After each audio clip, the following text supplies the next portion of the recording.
Hola, ¿qué tal? Dios te bendiga. Bienvenido a tu programa Pan de Vida. El día de hoy tenemos un tema que tiene que ver con la unción del sacerdote. La unción del Espíritu Santo que nos habilita para el servicio.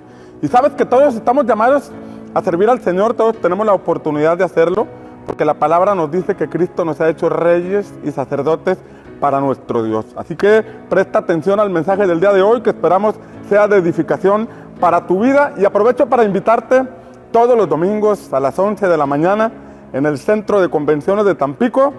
Ven con tu familia y recibe bendición. Y recuerda, Dios está contigo.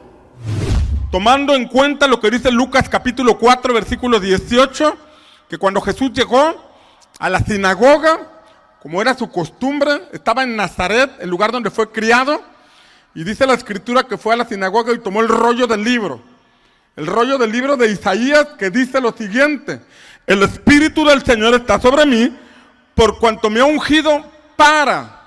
Ahí hacemos una pausa, y hablábamos de la unción. Jesús dijo, fui ungido para. El Espíritu Santo está sobre mí y me ungió para. Ahí vemos dos puntos muy importantes. El Espíritu Santo viene sobre nosotros para ungirnos. Y esa unción tiene un propósito. Esa unción tiene un objetivo. La semana pasada que hablábamos de la unción, veíamos que hay tres tipos de unciones que vemos en el Antiguo Pacto. Y la primera unción es la unción del leproso. Y vimos algunas figuras acerca de la lepra. Y esta unción del leproso se hacía cuando alguien era libre de la lepra.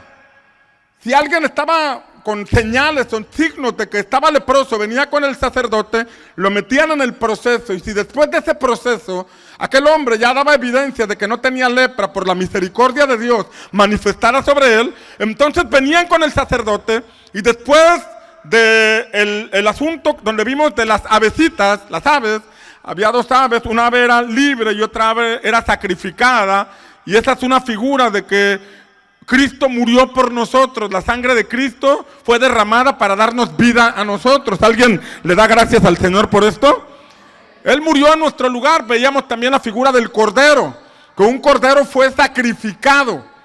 Antes de ungir al leproso, antes de ponerle la unción en la oreja derecha, en el pulgar derecho de la mano derecha y en el pulgar del pie derecho, que son figuras, son símbolos del Antiguo Pacto, antes de poner el aceite era importante la sangre de Cristo. Antes de que venga la unción del Espíritu Santo sobre nuestra vida, es importante el arrepentimiento y perdón de pecados. El arrepentimiento y perdón de pecados, que podemos apropiarnos de ese perdón a través de la sangre de Cristo. Primero es la revelación de la sangre de Cristo, y después viene la impartición de la unción que nos quita de lepra. Uno puede conocer la doctrina del arrepentimiento, pero mientras no viva en un genuino arrepentimiento no puede venir la unción. Uno puede conocer la palabra y conocer los versículos, sabérselos de memoria, pero mientras no haya un verdadero arrepentimiento no vendrá esa unción.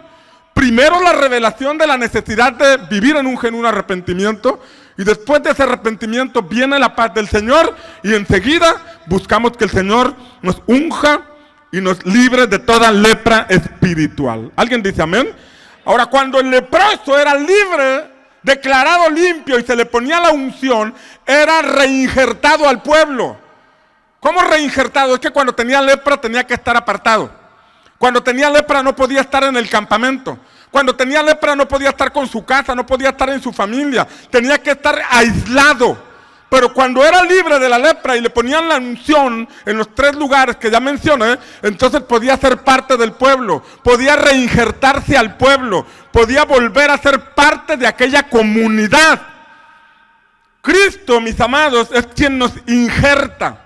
La Biblia dice que Él es la vid verdadera y nosotros somos los pámpanos, las ramas.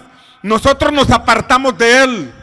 Isaías dice que cada uno tomó su propio camino. Cada uno hizo lo que bien le pareció, pero el Padre puso en Jesús todos nuestros pecados. El Padre puso en Jesús todas nuestras culpas. Nos liberó de esas culpas y ahora podemos ser parte de la familia de Dios, de la familia espiritual. Por eso la Biblia dice, mirad cuál amor nos ha dado el Padre, que seamos llamados hijos de Dios. Ese es el amor de Dios. Mas Dios muestra su amor para con nosotros en que siendo aún pecadores, Cristo murió por nosotros. ¿Alguien dice amén? Pasamos a ser parte de la familia de Dios. Romanos 11:24 dice, porque si tú fuiste cortado de lo que por naturaleza es un olivo silvestre. Dice que estábamos en un olivo silvestre, un olivo que no era parte del huerto de Dios, un olivo que se refiere a la influencia del mundo.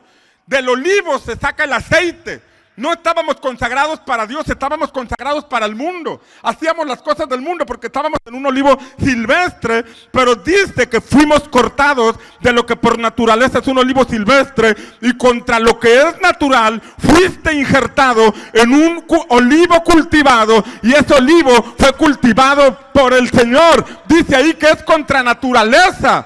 Te arrancaron de un olivo y te pusieron en otro. Es contra naturaleza. La gente dice, ¿cómo es que tú cambiaste? Antes eras tremendo, antes eras mentiroso, antes eras tramposo, antes eras adúltero, antes eras corajudo, antes tenías una serie de características, pero ahora eres completamente diferente. No lo entiendo. Es que esto va contra naturaleza porque es la manifestación del poder de Dios transformando a todo aquel que se deja transformar. ¿Alguien de aquí me está entendiendo? Amén. ¿Quién cultivó ese olivo? Dios. Y es el Espíritu Santo el que nos injerta. Podemos ser congregantes o podemos ser parte de la familia de Dios. Podemos ser simpatizantes o podemos ser ramas injertadas en el olivo del Señor. ¿Quién es el que nos injerta? El Espíritu Santo. Él es el que nos hace sentir parte de. Él es el que nos levanta, Él es el que nos lleva a comprometernos, Él es el que nos lleva y nos induce a que seamos parte de los planes del Señor para esta generación. Vimos que antes de ungir al que había sido libre de lepra, ya lo mencioné, había dos acciones importantes. Antes de ungir había dos acciones importantes, la figura de las dos aves. Ya lo mencioné, una moriría y otra viviría. Número 2, la figura del cordero, donde ya vimos que tomaban de la sangre. Y la tercera acción era la unción. Esto fue lo que vimos la semana pasada. Ahora vamos a ver la unción del sacerdote. ¿Qué es un sacerdote? ¿Qué es un sacerdote? De manera sencilla, un sacerdote se refiere al encargado de hacer las cosas sagradas. Es una explicación sencilla que da el diccionario. El encargado de hacer las cosas sagradas. En el antiguo pacto fue establecido por Dios para el servicio del tabernáculo y las cosas sagradas. Eso fue en el antiguo pacto. Dios levantó a Aarón y a su familia para el sacerdocio. En este tiempo, cuando hablamos de sacerdote, luego vemos una figura de una persona con sotana, o una persona de cierta religión, o una persona que practica tal o cual religión. Pero en el término bíblico, en el término espiritual, se refiere a alguien encargado de las cosas sagradas. Así se refiere el diccionario. Y en el antiguo pacto vemos por lo menos 6 cosas de las que se encargaba el sacerdote. Número 1, para entrar al tabernáculo, primero había una fuente, conocida como la fuente de bronce. Antes de entrar al tabernáculo, el sacerdote llegaba a la fuente de bronce y ahí se lavaba las manos y se lavaba los pies. Y sabes que dice la escritura que esa fuente de bronce fue hecho con los espejos de las mujeres, porque en aquel tiempo los espejos no son como hoy, sino que los espejos eran de bronce o de algún metal donde ellas apenas se alcanzaban a mirar, se reflejaban. Tomaron esos espejos e hicieron la fuente de bronce. Y esto tiene un significado bien profundo. Porque antes de entrar al tabernáculo al servicio, antes de participar y ayudar a los que venían a ofrecer los sacrificios en el altar de bronce, el sacerdote tenía que lavarse las manos, tenía que lavarse los pies, y mientras se lavaba las manos y los pies, él podía reflejarse en la fuente. habla de un examen personal que se hacía. Habla de una introspección. ¿Cómo me encuentro? Voy a entrar a servir. Voy a entrar a participar al tabernáculo. Necesito entrar limpio. Necesito entrar con las manos limpias, con los pies limpios, porque voy a entrar al servicio al Señor. Cuando alguien se dispone a servir, entiende que hay una responsabilidad. Cuando alguien se dispone a servir, sabe que no lo tiene que hacer ligeramente. Cuando alguien tiene temor de Dios, si tiene temor de Dios y sabe que está llamado a servir, va a hacerlo con limpieza. Va a buscar, va a presentarse delante del Señor y decirle: Señor, ayúdame, cometí este error, me enojé, ayúdame, Señor, salió la grieta de carácter y le grité al vecino, pensé esto, perdóname, y se dispone a servir. Esa continua limpieza es responsabilidad de cada uno, pero eso viene a nosotros cuando el Espíritu Santo nos convence. En esa transición de la unción del leproso a la unción del sacerdote, cuando nos lleva a servir, el Espíritu Santo nos convence: hey, vas a servir, pero tienes que caminar en integridad. Vas a servir, pero tienes que caminar en limpieza espiritual. Vas a servir al Señor, pero tienes que caminar con un corazón limpio. Jesús dijo: bienaventurados los de limpio corazón, porque ellos verán a Dios. Y el de limpio corazón no es el que nunca se ensucia. El de limpio corazón no es el que nunca se enoja o el que nunca comete un error. El de limpio corazón es aquel que después de haberse enojado, después de haber cometido un error, se arrepiente y le pide perdón a Dios y le pide que lo limpie. La Escritura dice que ese que se humilla encontrará la misericordia y el favor del Señor. ¿Alguien dice amén? Eso es lo que hacía un sacerdote. Número 2, el sacerdote estaba al servicio también del altar de bronce. El altar de bronce era un elemento que estaba a la puerta del tabernáculo. Y ahí venían las personas a ofrecer sus sacrificios a Dios para perdón de pecados, para libertad de culpa, para diversas ofrendas, diversos sacrificios venían a la puerta del tabernáculo y el sacerdote tenía que estar ahí, participando, ayudando a los que venían a ponerse a cuentas con Dios, ayudando a los que venían a ofrecer sus sacrificios a Dios. Pero para estar ahí él tenía que estar limpio de sus manos y limpio de sus pies. Y eso es una figura de la limpieza espiritual que debemos tener todos los que servimos al Señor. Número 3. El otro elemento o la otra cosa sagrada era el candelero. Y el candelero es símbolo de la palabra.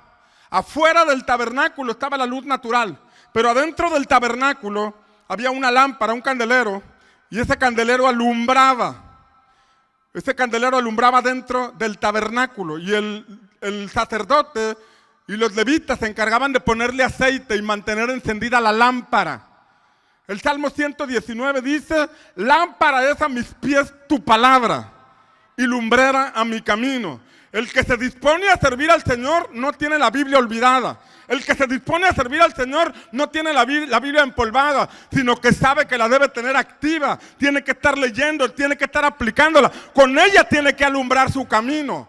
La persona que no participaba en el sacerdocio desarrollaba una vida con la luz natural, con la luz del sol, viviendo un cristianismo natural, una vida natural. Pero aquel que se dispone a servir al Señor se mete al tabernáculo y vive no con la luz natural, sino con la luz que arroja la palabra del Señor, con la luz que alumbra nuestro camino. No tomamos decisiones de forma natural solamente, sino que venimos a buscar en Dios la sabiduría para tomar decisiones correctas y poder avanzar en nuestro camino. ¿Alguien dice amén? Esto implica que el sacerdote tenía que tener la lámpara encendida y el sacerdocio es símbolo del servicio. El servidor debe tener su lámpara encendida, la palabra encendida. Viene el domingo y escucha la palabra, va al discipulado y escucha la palabra, pero de forma personal. Él activa la palabra, se mete a leer la palabra, no para debatir, no para pelear, sino para adquirir sabiduría, para que el Padre le hable a través de la Escritura y entonces el Señor le revela en secreto esas cosas grandes y ocultas que él no conocía. ¿Alguien dice amén? Por eso el servicio nos lleva o nos conduce a cuidar estos elementos. El cuarto elemento era la mesa de la proposición. Y la mesa era un elemento que estaba dentro del tabernáculo.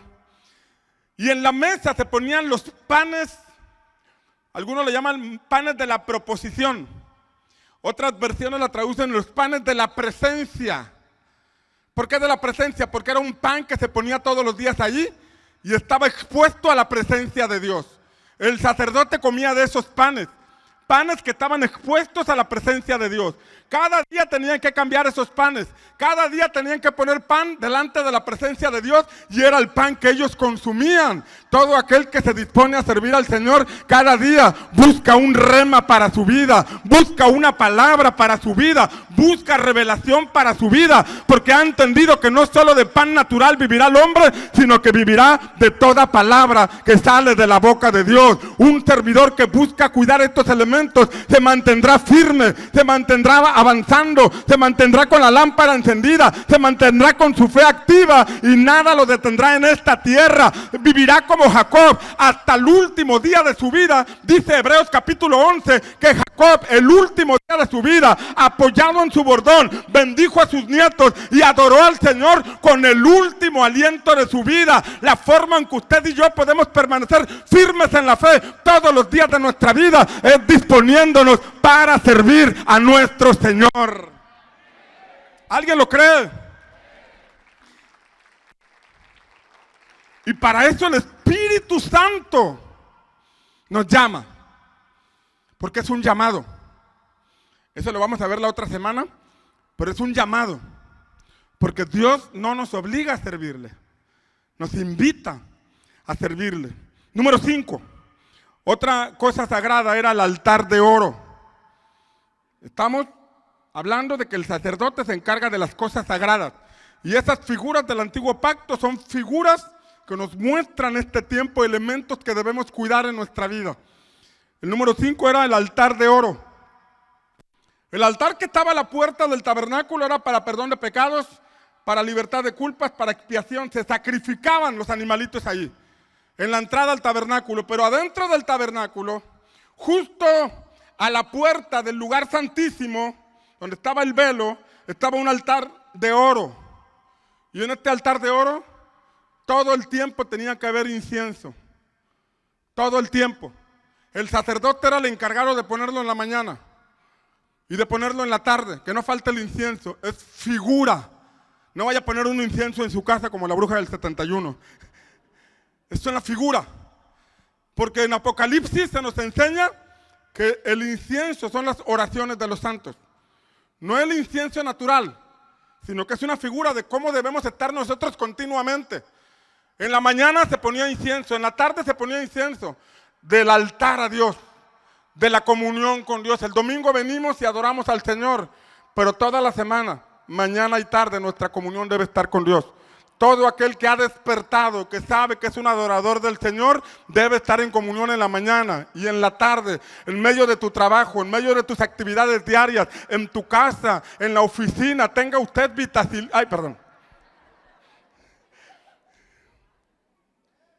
en todo tiempo, mientras vas manejando, tú puedes platicar con el Espíritu Santo.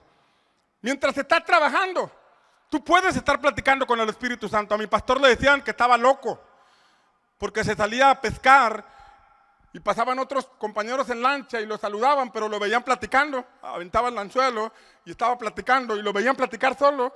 Y llegaban las personas a la orilla y le decían al hermano de él, le decían: oye, tu hermano está loco, ¿verdad? Porque está platicando solo allá en la barca, está platicando solo.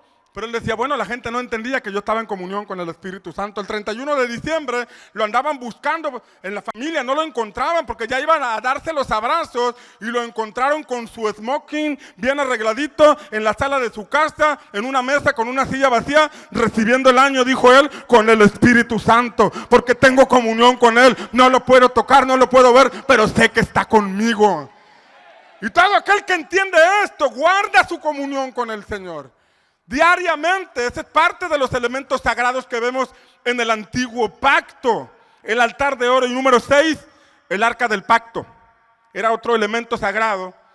Y en el arca del pacto, dice la escritura, era ahorita la van a mostrar por allí, era una especie de caja de madera que tenía arriba 2 querubines. Y adentro de la caja de madera del arca estaba un recipiente con 3 elementos. 3 elementos.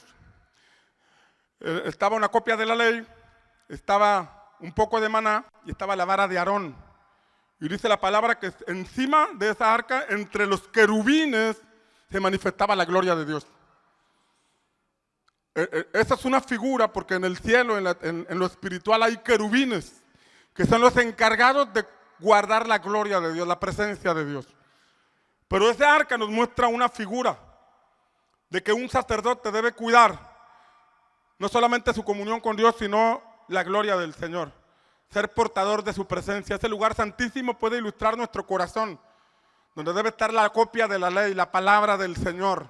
En mi corazón he guardado tus dichos para no pecar contra ti. El elemento del maná es un elemento que nos ilustra la fe y la confianza en Dios.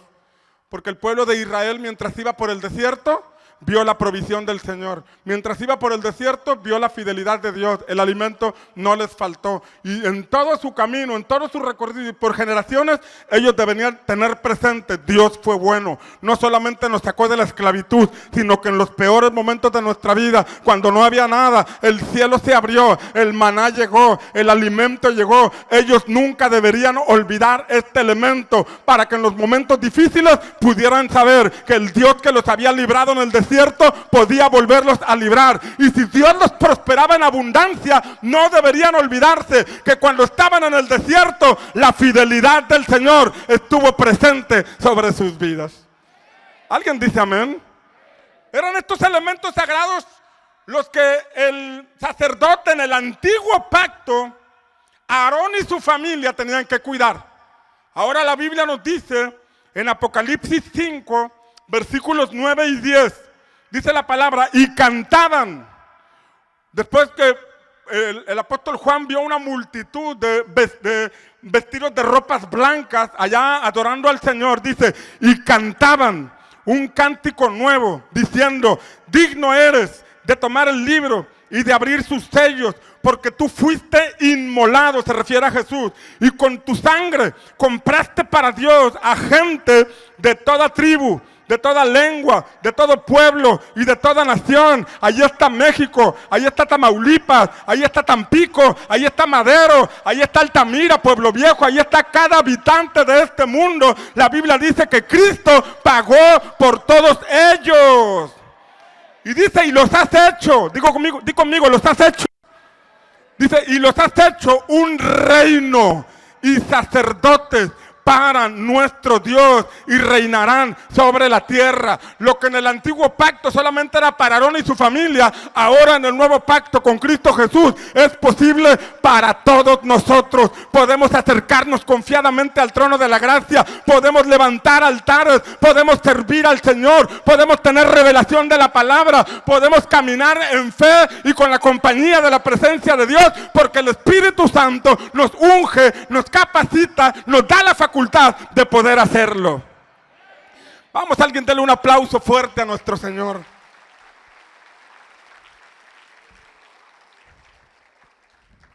Entonces, tomando en cuenta la figura del antiguo pacto, que es el sacerdote, déjame ilustrarlo en este tiempo como un servidor de Dios. La unción del leproso es una, y la unción del sacerdote es la que el Señor nos da para poder servirle. Es el despertar que ocurre en nosotros para poder servirle. Usted puede ver en la iglesia que hay personas que sirven a Dios, muchos de ellos trabajadores, amas de casa, hombres de negocios, personas que tienen su propio oficio, algunos que tienen su propia empresa, sin importar dónde trabajan, dónde laboran, se disponen a servir. ¿Por qué pasa eso? ¿Usted cree que ellos no tienen problemas? ¿Usted cree que ellos no tienen dificultades? ¿Pero por qué sirven?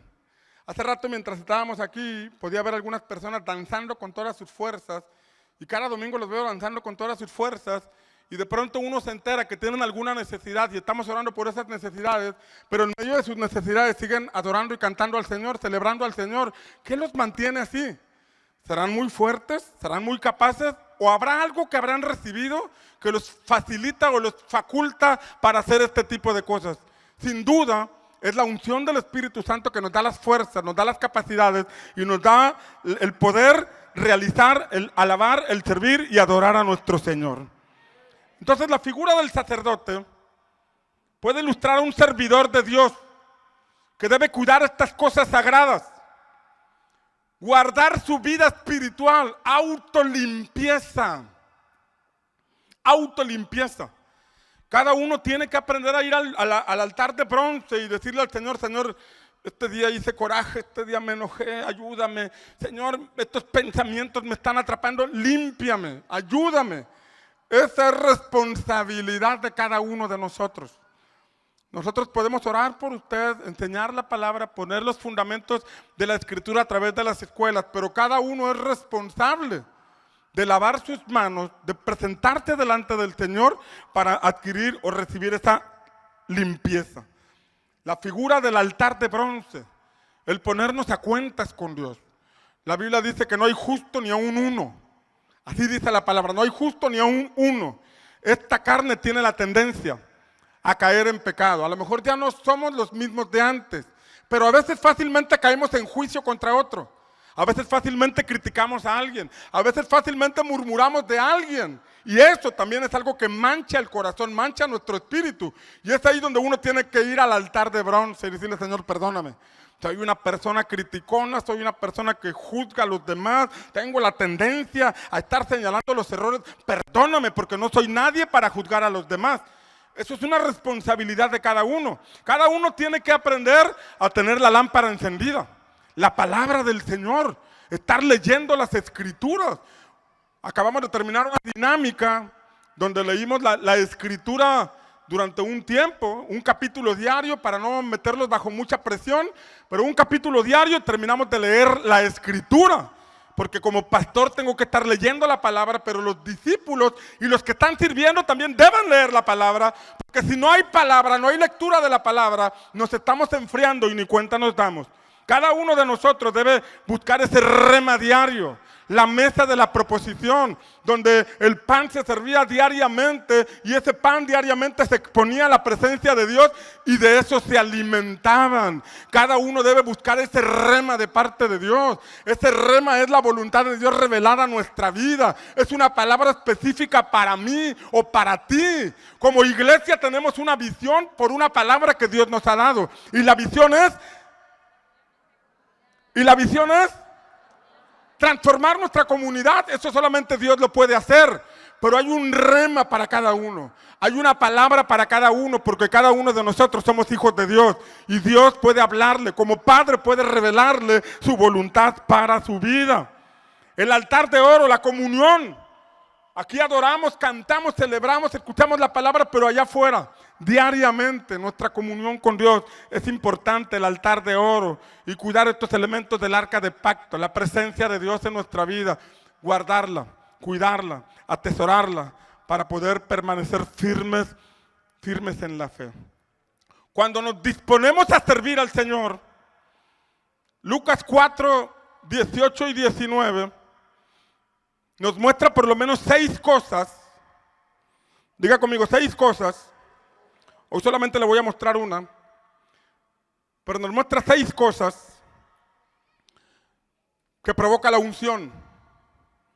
Jesús dijo: el Espíritu del Señor está sobre mí, por cuanto me ha ungido para dar buenas nuevas. La unción me habilita para dar buenas nuevas, dar buenas noticias, las buenas noticias del Evangelio. La unción me hace hablar de Jesús. La unción del Espíritu Santo me hace compartir mi testimonio. La unción del Espíritu Santo provoca que yo no me quede callado. Buscas cualquier pretexto para sacarle plática a quien va contigo en el microbús, en el carro o en el trabajo, pero hay algo que te quema por dentro que te dice: tienes que hablarle de Jesús.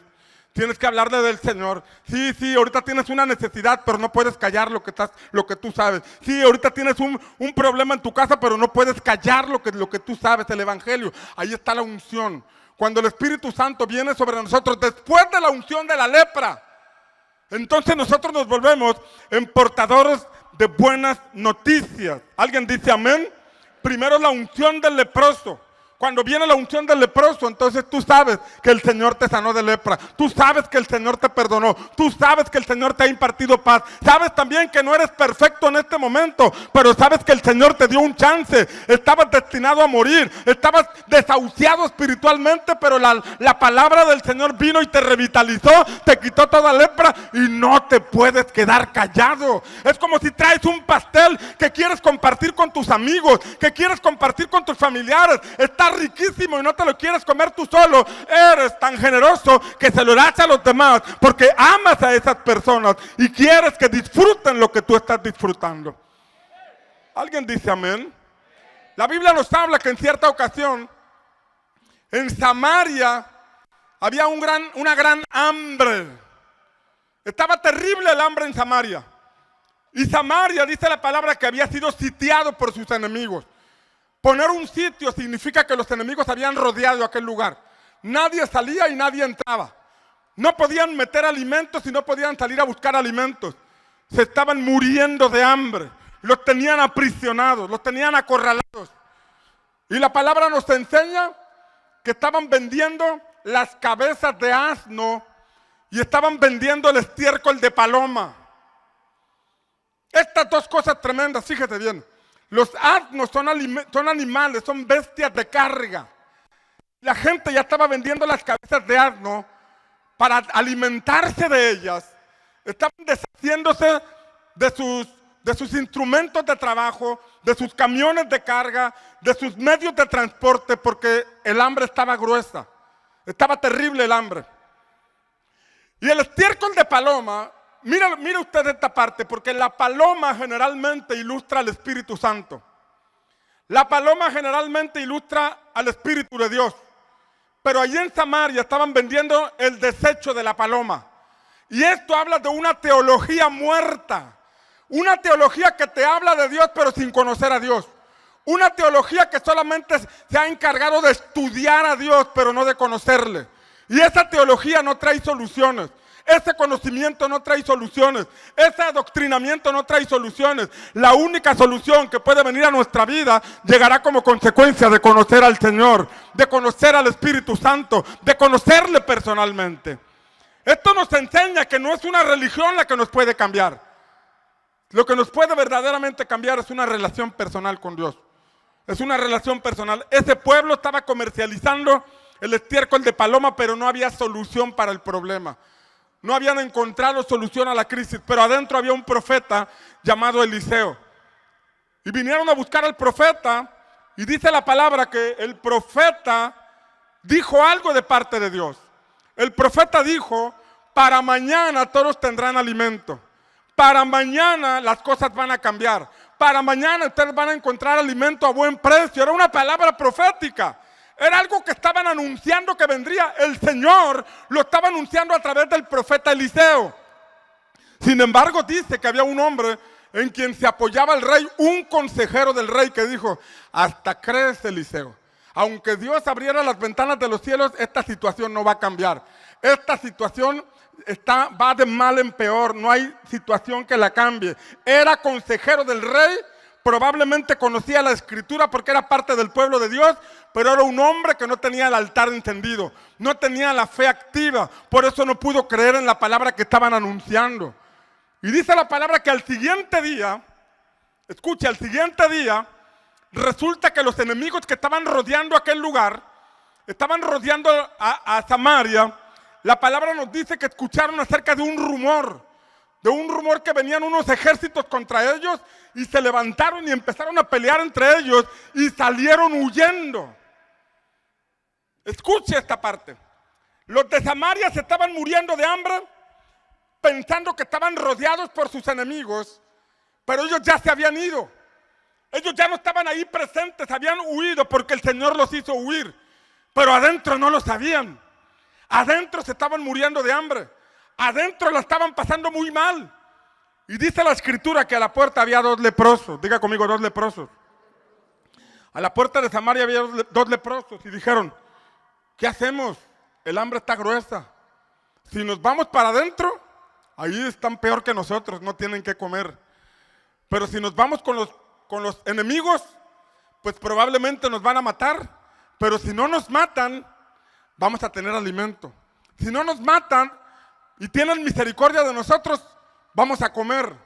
Entonces estos leprosos decidieron rifársela y fueron al campamento enemigo. Y cuando llegaron al campamento enemigo, se dieron cuenta que no había nadie. Y entraron a una tienda y ahí tenían la olla de frijoles charros, con jamón de pavo, con salchicha de pavo, con jamón serrano, con tocino. Vieron el guacamole hecho ahí por un ladito con quesito y chicharrón de ribeye. Vieron una salsa habanera por un lado y las quesadillas con el queso derritiéndose así como sacando la lengua. Y empezaron a alimentarse. Y empezaron a agarrar vestidos y empezaron, cuando de pronto dijeron, ¿no está bien lo que estamos haciendo? Mira que nosotros papeando muy bien, mientras allá se están muriendo de hambre. No está bien lo que estamos haciendo. Mira, aquí estamos viendo el favor de Dios. El Señor ya ahuyentó a sus enemigos y estamos comiendo bien rico, sentaditos en una silla cómoda, con este clima tan agradable, escuchando a este pastor guapo, mientras allá se están muriendo de hambre. No es correcto, no está bien. Entraron en razón y dijeron, ¿sabes qué? Vamos a decirles que Dios ya nos dio libertad. Vamos a comunicarles, vamos a darles buenas nuevas, porque si no les damos las buenas nuevas, nuestra maldad nos va a alcanzar. Fíjate lo que dijeron, si no damos buenas nuevas, nuestra maldad nos va a alcanzar, porque estamos siendo egoístas, no les estamos dando el mensaje de que ya estamos en libertad. Y dice la palabra que ellos vinieron y no les creían. Llegaron, oigan, tocaron la puerta, ¿qué creen? Los sirios ya no están. Es nada más de ir a tomar el banquete. No, a mí no me engañas. Tú quieres que vaya a la iglesia porque el pastor quiere mi dinero, ¿verdad? Quiere que le dé el diezmo. No, tú a mí no me engañas porque... Y empiezan, yo soy de esta religión. Y empiezan a argumentar. Y no les creían. Pero ellos decían, en serio, créanos, ya estamos en libertad, ya estamos gozando de los alimentos, ya estamos gozando de esa ropa, ya estamos gozando de los beneficios que Dios nos dio porque hubo una palabra. El profeta dio una palabra y ya tuvo cumplimiento, vengan. Y entonces dice la palabra que el rey mandó un mensajero para ver si era cierto, porque no creían. No, hombre, este me está engañando, este me quiere lavar el coco. Tú vas a esa iglesia porque te lavan el coco. Tú me invitas porque ya te lavaron el coco. Pues no, nada más me lavaron el coco, me lavaron las manos, me lavaron los pies, me lavaron todo. Estaba completamente leproso, pero el Señor vino y transformó mi mente, transformó mi corazón y transformó mi vida. Y entonces fue aquel hombre, el enviado del rey, y se dio cuenta que era verdad. Ya no hay sirios. Está todo el botín, están las bendiciones, está el alimento, está el vestido. Y vinieron a dar la noticia. Y cuando dieron la noticia, dice la palabra que todo el pueblo salió corriendo. Todos aquellos que se estaban muriendo de hambre salieron. Todos aquellos que ya estaban en una hambruna tremenda, que ya no tenían esperanzas para otro día, salieron corriendo, levantaron el botín y pudieron alimentarse gracias a que dos leprosos le dieron la noticia a ese pueblo.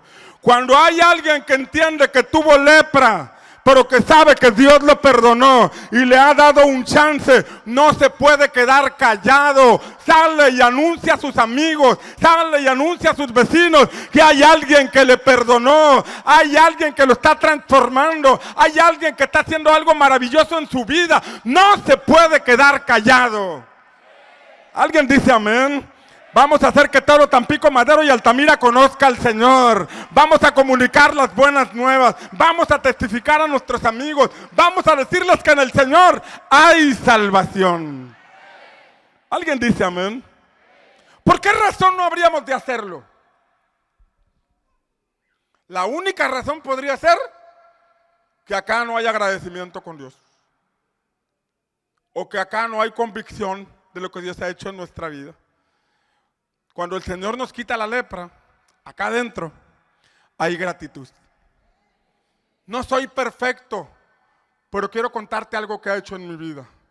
No soy perfecto, Dios sigue trabajando en mí, pero quiero decirte lo que me ha pasado. No soy perfecto, mira, todavía ves defectos en mí, pero estoy en las manos del alfarero. Él me está transformando, Él me está cambiando. No soy perfecto, tropecé, tú te diste cuenta lo que me pasó, pero me estoy levantando porque me cobijo de la gracia salvadora del Señor. Hay unas áreas de mi vida que Dios va transformando, pero quiero decirte que hay alguien que puede cambiar tu vida, que hay alguien que puede transformar tu corazón, que hay alguien que tiene esperanza para ti. Todo aquel que ha entendido que está en las manos del Maestro no se puede quedar callado. Entonces el Espíritu Santo viene y pone la unción del servidor, y cuando Él pone la unción del sacerdote sobre ti, te habilita para que hables, te habilita para que anuncies, te habilita para que testifiques que hay alguien que ha cambiado tu vida. Vamos a darle un fuerte aplauso al Señor. ¿Recibiste la primera unción? ¿Cuántos de aquí recibieron la primera unción? La del leproso. Si usted ya recibió la unción del leproso, levante su mano y diga: gracias, Espíritu Santo, porque me has limpiado de mis pecados. Levante su mano y diga: gracias, Espíritu Santo, porque me has revelado el amor del Padre a través de Jesús. Diga otra vez: gracias, Espíritu Santo, porque estando hundido en mis pecados, con lazos de amor, me atrajiste a ti. Y ahora soy nueva criatura. Diga conmigo: gracias, Espíritu Santo, porque me estás despertando al servicio. Yo quiero ser un portador de buenas nuevas. Yo quiero anunciar a mis amigos, a mis conocidos, a mis familiares, que hay esperanza en Cristo Jesús. Yo quiero ser, dígalo fuerte, yo quiero ser un portador de buenas nuevas. Yo quiero ser un comunicador del Evangelio de mi Señor Jesucristo. Vamos, ponte de pie en esta hora. Ponte de pie. Y si tú quieres que en esta mañana el Espíritu Santo, en esta hora el Espíritu Santo te imparta esa unción del servidor, esa unción que te va a llevar a cuidar tu vida personal, esa unción que te va a llevar a cuidar tu altar, esa unción que te va a llevar a cuidar la palabra. Yo quiero pedirte que pases aquí al frente y levantes tus manos al cielo y le digas: